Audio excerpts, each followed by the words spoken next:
This clip is brought to you by SaveWithConrad.com.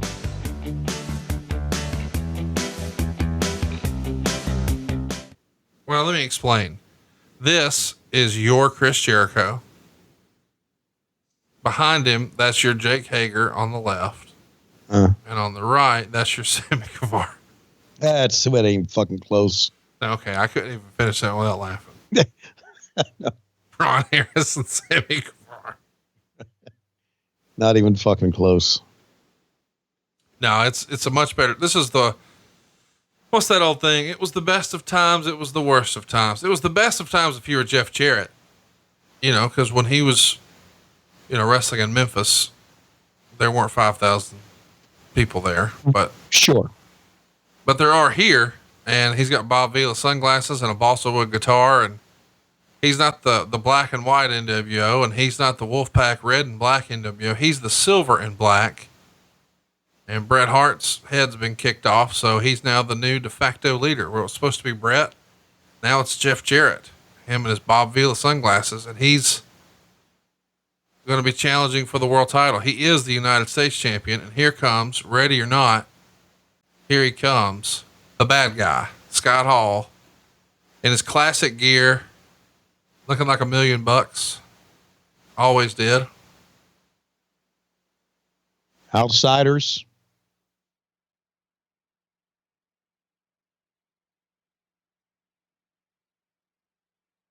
So did he represent the NWO red and black? I don't know if he is at this very moment. Or do we just completely give up on the NWO with the exception of Jeff Jarrett? I believe that to be the truth. Yeah, we just gave up on everything, didn't we? Meltzer would write, Hall decided to prove something and was good in the ring, as was Jarrett. The problem was there was little to the match besides beating up refs and no time to do it. Billy Silverman took one of the all-time worst ref bumps to go out first. Vicious chokeslammed both guys at the same time, but no ref. Nick Patrick came in for a series of near falls. After the first bump, After the first ref bump atrocity, at least Jarrett used his stroke on Patrick. They had a good near fall where one of the Harris twins accidentally knocked Jarrett with a chair, and Hall hit him with Hall went to pin him with Charles Robinson as the ref. So total clusterfuck until something happens, and I don't want to spoil it because you clearly don't remember. I don't, and I wonder if Meltzer goes back and rewatches this stuff. No, he just and then, yeah, he probably should, and then reads what he wrote about it and see if he still feels the same way. Because perception, where you are, what's going on, your age, it changes perception. Well, these shows aren't happening in a vacuum either. They were having the match for the crowd that was there that night, and he was reviewing the match for the fans watching at home live as it happened.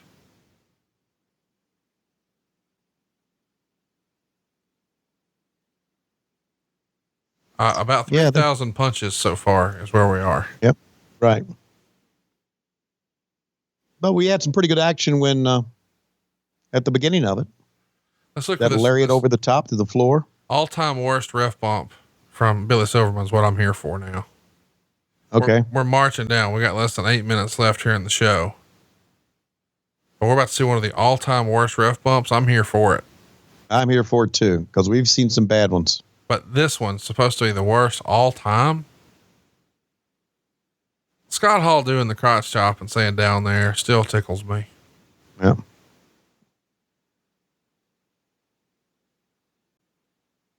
Man, they got Sid Vicious right in his winky woo. Ooh. Which, even Sid Vicious don't buy that you ain't jacked off since 30 years. My goodness.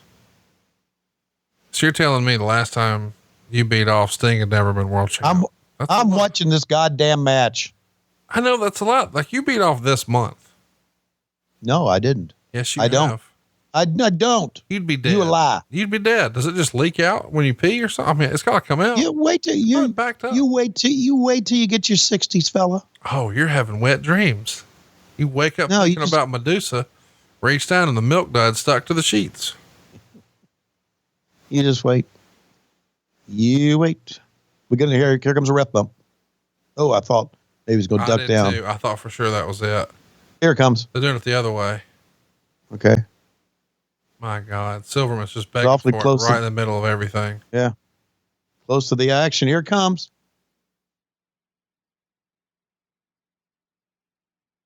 I've seen worse. That's pretty bad though. Yeah, it is. I mean, that It's bad motherfucker that stopped, dropped, he and sold it and rolled like tumbled out of the ring. he stopped, dropped, and rolled like he was on fucking fire. And it was like a third grade drill. Here comes the double choke slam. One for you. One for you. Y'all get up on 1, 2, 3. Here we go. Where's the ref? Oh, there he is. 1. Oh, Harris has something to say about that. 1, 2, kick out. Nick Patrick's almost as tall as Sid.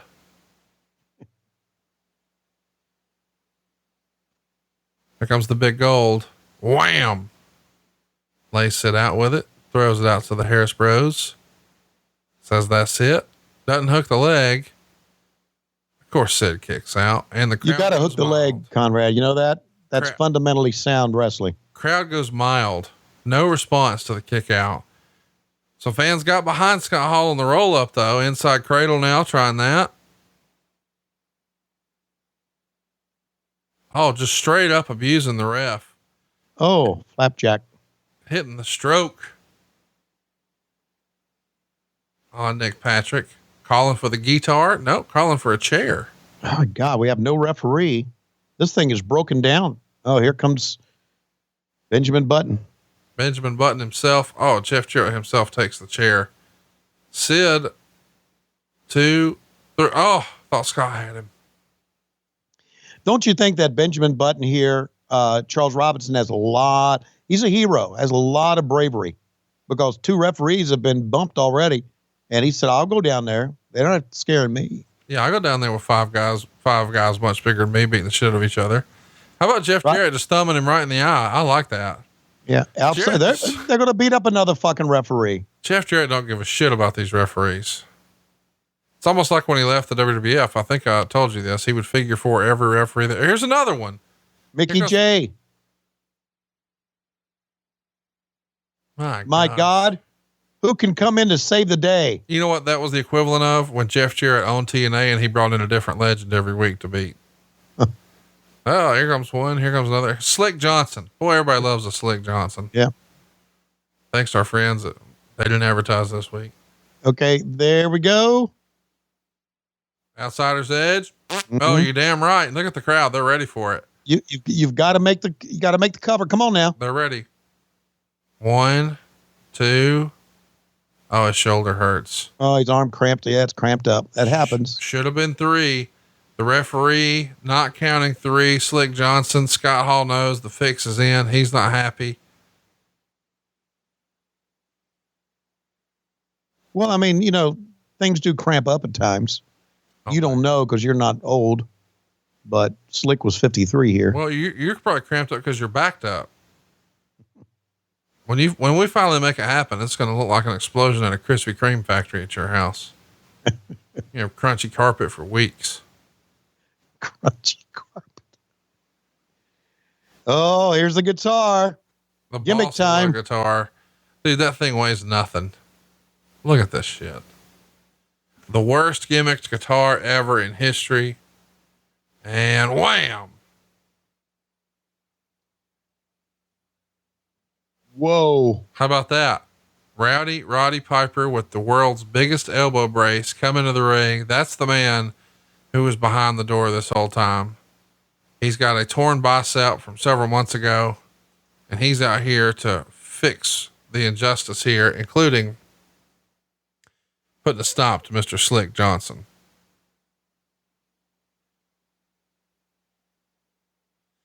We should mention Scott Hall is in a bad way here, man. Even though we were talking about worst guitar shot ever. Yeah. He's hurting pretty bad here from not only the guitar shot, but he's about to take a power bomb, even though he's hurt. I didn't think you could get hurt with the worst gimmick guitar shots ever, but apparently something went awry. Scott Hall legitimately hurt in this match. Meltzer would say the show ended with a scary scene of Scott Hall being injured and taken to a hospital with a possible spinal cord injury, which is believed to be a combination of the guitar shot he took from Jarrett, which injured his neck. He did take the blow awkwardly, and the power bomb delivered by Vicious. The timing of the injury is even more strange, as there are expectations that after this match, the Hall would either be fired or at least suspended for his actions in Europe and in Philadelphia. And even his closest friends in the company after last week were saying he really had to be fired. Hall was scheduled for an MRI on February 22nd and was said to have weakness on the right side of his body and a preliminary diagnosis of a bulging disc. Naturally, there was plenty of skepticism due to the timing, but the problem now is that so many wrestlers in WCW are injured.